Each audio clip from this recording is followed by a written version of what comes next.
প্রচন্ড শীতের রাত, উনি সফরে বেরিয়েছেন হাদিস কালেকশনের জন্য। উনি মাগরিবের নামাজ, এশারের নামাজ পড়ে একটা মসজিদে শুয়ে পড়লেন, আর শুয়ে শুয়ে হাদিস পড়তেছেন, আর মনে মনে ভাবলেন রাতটা মসজিদে কাটায় দেয়। কিন্তু দারোয়ান এসে বলে মসজিদে থাকতে পারবেন না, ওঠেন। উনি যে আহমদ ইবনে হাম্বল এটা চিনে নাই, কাঁথা গুছিয়ে হাদিসের কিতাব নিয়ে কাঁধের মধ্যে ব্যাগ নিয়ে মসজিদ থেকে বেরোয় গেলেন। কি আর করবেন, প্রচন্ড শীত, আর কাঁপতেছেন বুড়ো মানুষ। পথিমধ্যে দেখলেন বাজার একজন খাব্বাজ, শাবুন খাব্বাজ, যুবক রুটি বিক্রেতা। সে রুটি বিক্রি করে। সে যে সালাম দিল, আসসালামু আলাইকুম। আহমদ ইবনে হাম্বল বলে, যুবক আমার যাওয়ার জায়গা নেই, সফরে বেরিয়েছি, খুব শীতে কষ্ট পাচ্ছি, রাতে যদি তোমার এই চুলা থেকে একটু আগুন পোহাই কোনো সমস্যা?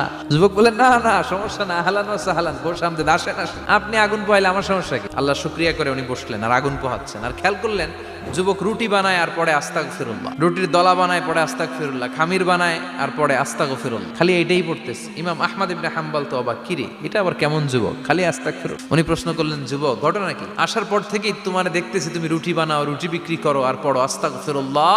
যুবক বলে, আস্তাগফিরুল্লাহ আমার সবচেয়ে বেশি পছন্দের আমল, আমি সব সময় আঠার মতো ইস্তেগফারের সাথে লেগে থাকি আর সব সময় পড়তে থাকি আস্তাগফিরুল্লাহ, আর এর বদৌলতে আল্লাহ আমারে মুস্তাজাবুদ দাওয়া বানিয়ে দিয়েছে। আহমদ ইবনে হাম্বল তো অবাক, তুমি মুস্তাজাবুদ দাওয়া, রুটিওয়ালা?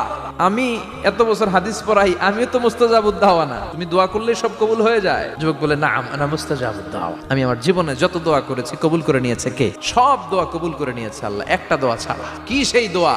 যুবক এবার বলতে শুরু করলো, আমার জীবনে যে দোয়াটা আল্লাহ কবুল করে নাই সেটা হচ্ছে আমি আল্লাহর কাছে অনেক চেয়েছি, অনেক দোয়া করেছি, যে আল্লাহ শুনেছি এই জামানার সবচেয়ে বড় মুহাদ্দিস, তার নাম নাকি ইমাম আহমদ ইবনে হাম্বল, আল্লাহ তোমার কাছে আমার চাওয়া আমি যেন এই ইমাম আহমদ ইবনে হাম্বলের দেখে মরতে পারি।